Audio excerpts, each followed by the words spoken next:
Allama Muhammad Iqbal, the poet-philosopher of the East, was born in Sialkot, Punjab, on the 9th of November, 1877. Sialkot nurtured the young Iqbal's intellect. His family valued education, and his father instilled Islamic values. Iqbal excelled in traditional maktabs, studying the Quran and Islamic teachings. He progressed to Scotch Mission College, encountering Western thought. At Government College Lahore, he earned his master's degree with distinction. His journey to Europe shaped his worldview and life's work. Despite his passing on April 21, 1938, Iqbal remains celebrated as Pakistan's national poet. In 1905, Iqbal journeyed to England, a pivotal step in his intellectual development. He enrolled at Trinity College, Cambridge, immersing himself in the study of philosophy. His time at Cambridge exposed him to Western philosophical thought, from the ancient Greeks to modern thinkers. He engaged with the works of Nietzsche, Bergson, and others, critically analyzing their ideas. While in England, Iqbal also pursued a law degree from Lincoln's Inn. This legal training would later prove valuable as he navigated the complexities of Indian politics. His time in Europe was not solely devoted to academics. Iqbal traveled extensively, experiencing different cultures and engaging with prominent intellectuals of his time. After Cambridge, Iqbal moved to Germany, continuing his philosophical studies at the University of Heidelberg. Here he delved deeper into Islamic philosophy, exploring the works of Rumi, Ghazali, and Ibn Arabi. This period of intense study culminated in his doctoral dissertation, The Development of Metaphysics in Persia. Iqbal's European sojourn had a profound impact on his thinking. He witnessed firsthand the intellectual ferment of the West, its advancements in science and philosophy. Yet, he also observed the limitations of Western thought, its materialist leanings, and its failure to address the spiritual needs of humanity. This realization would later inform his critique of Western civilization and his call for a revival of Islamic thought. Returning to India in 1908, Iqbal embarked on a new chapter, not just as a scholar, but as a voice for his people. He recognized the challenges faced by Muslims in India, particularly under British colonial rule. Drawing upon his intellectual growth, he formulated his philosophy of Khudi, often translated as selfhood or ego. Khudi, for Iqbal, was not about egotism, but about self-realization and the fulfillment of one's potential. He believed that Muslims, caught in the throes of colonialism, had lost sight of their inherent capabilities. Khudi, he argued, was the key to unlocking their inner strength and achieving true freedom. Iqbal's concept of Khudi resonated deeply with Muslims across India. It provided a framework for understanding their identity and purpose in a rapidly changing world. His message was clear: Muslims must embrace their faith, cultivate their intellect, and strive for excellence in all aspects of life. Through his poetry and philosophical writings, Iqbal disseminated the message of Khudi far and wide. He urged Muslims to break free from the shackles of intellectual stagnation and embrace progress. His words ignited a spark of hope and determination, inspiring a generation to strive for a better future. Section 4. A Poetic Blueprint for a Nation, the Allahabad Address.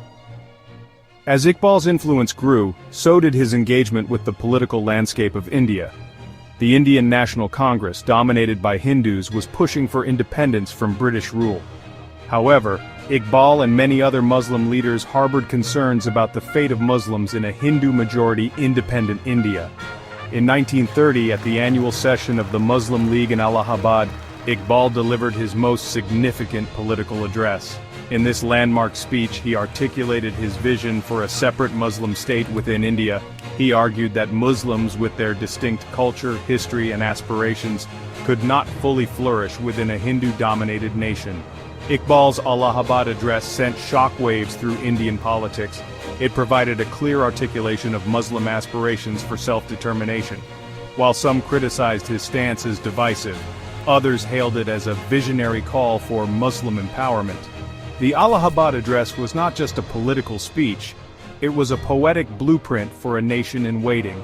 Iqbal envisioned a state where Muslims could live in accordance with their faith and values, where their rights and identity would be safeguarded. This vision resonated deeply within the Muslim community, laying the intellectual foundation for the Pakistan movement. Section 5. The Eagle and the Statesman, Iqbal and Jinnah. Iqbal's vision for a separate Muslim state found a staunch ally in Muhammad Ali Jinnah, the future founder of Pakistan.